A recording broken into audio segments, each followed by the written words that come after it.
అనగనగా ఒక మహానగరంలో నిశ్శబ్దమైన ఇంట్లో రాహుల్ అనే సాఫ్ట్వేర్ ఉద్యోగి ఉన్నాడు. అతను ఎప్పుడూ తన పనిలో నిమగ్నమై ఉంటాడు. తన కుటుంబంతో మాట్లాడడానికి గానీ, బంధువులను పలకరించడానికి గానీ, అలాగే తన స్నేహితులతో తిరగడానికి గానీ సమయం కేటాయించలేకపోయేవాడు. కారణం తను చేసే ఉద్యోగం తనకు సమయాన్ని ఎప్పుడూ ఇవ్వదు.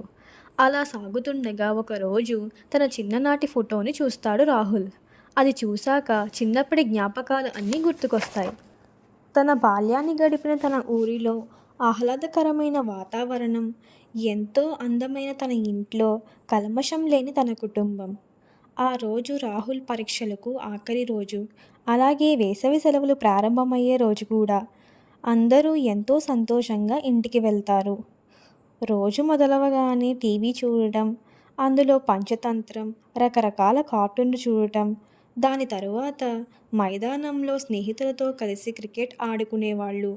దాని తరువాత కర్రాబిళ్ళ ఆడుకొని, అది అవ్వగానే దాగుడు మూతలు ఆటలు ఆడుకునేవారు. టైర్ ఆటలు ఆడుతూ ఆ గ్రామంలో వీధులన్నీ తిరిగేవాడు.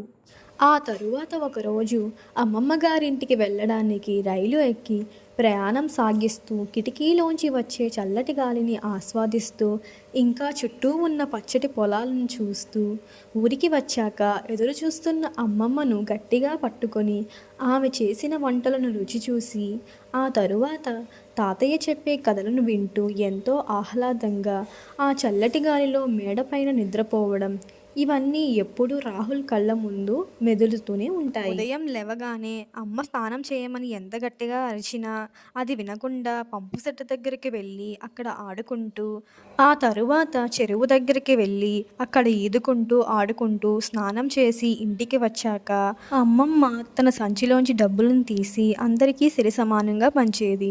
ఆ డబ్బులను తీసుకొని వీధిలోకి పరిగెత్తుకుంటూ వెళ్ళి వస్తున్న ఐస్ కోలా బండిని ఆపి ఆ డబ్బులతో కోలా కొనుక్కొని అది తింటూ పొలంలోకి వెళ్ళగా అక్కడ తూనిగలు తిరుగుతూ ఉండడం కనిపించింది. అప్పుడు గంతులేస్తూ వాటి వెంటే పడుతూ ఆ తూనిగలతో ఆడుకుంటూ ఉండేవాళ్ళం. ఒకరోజు మామిడి పండును తిందామని దొంగతనంగా ఎవరికీ తెలియకుండా తోటలోకి వెళ్ళి చెట్టుపైకి ఎక్కి పండిన మామిడి పండును కోసుకొని తోటమాలి రాకముందే వాటన్నిటిని గబగబా తినేసి అక్కడి నుంచి పారిపోయేవాళ్ళం. ఆ తరువాత ఒక చెట్టు కింద అమ్మమ్మ పిల్లలందరినీ చుట్టూ కూర్చోబెట్టుకొని మామిడి పండును పంచిపెడుతుంది.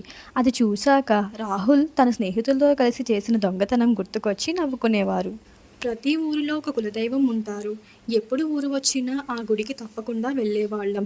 ఇంకా అక్కడ జరిగే జాతరల్లో అందరూ కలిసి పాల్గొనడం, ఆ మధురమైన క్షణాలను ఎప్పటికీ తిరిగి తీసుకురాలేం. ఇంకా ఆదివారం సాయంత్రం వచ్చిందంటే ఊరిలో ఉన్న జనమంతా కలిసి తెరలు పైన వేసే సినిమాను చూడడానికి వచ్చేవారు. అక్కడ గోల చేస్తూ అరుస్తూ ఆ పాత సినిమాలను చూసే అనుభూతి ఇప్పటి కాలంలో ఎవ్వరూ చూడలేరు. వేసవి సెలవులు ముగిశాయి. ఇంకా అమ్మమ్మని విడిచి వెళ్ళలేక ఎంతో బాధతో ఊరికి పయనమయ్యేవాళ్ళము. ఇప్పటి వరకు ఈ వీడియో చూసినందుకు ధన్యవాదాలు. మీకు ఇలాంటి మధురమైన జ్ఞాపకాలు ఎన్నో ఉండే ఉంటాయి. తిరిగి మళ్ళీ ఇంకొక వీడియోలో కలుద్దాం.